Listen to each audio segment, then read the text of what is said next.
మీసాలు లేకుండా మగవారు తిరిగేరు.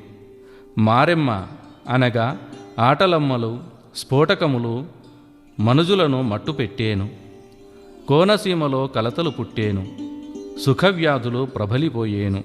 ఎయిడ్స్, గనేరియా, సిఫిలిస్ వంటి వ్యాధులు ఇప్పటికీ విస్తృతంగా ప్రబలియున్నాయి. ఈ విషయము మీకు తెలుసు. ప్రమాది సంవత్సరాన వాంతి భేదులచే జనులు అనేకులు మరణించేరు. 1999లో ప్రమాది సంవత్సరము వస్తుంది. వీరభోగ వసంతరాయలు వచ్చు వివరాలు ఆబాల గోపాలము ఆటపాటలతో కీర్తించేరు. గ్రద్ద కాళ్లలోని మాంసము కాకి తన్నుకపోయేటి రోజులు వచ్చేను. అనగా శ్రమ ఒకరిది, ఫలితము అనుభవించేవారు వేరొకరిదిగా ఉంటుందని దీని భావము. మధుర, తంజావూరు పట్టణాలు పతనమయ్యే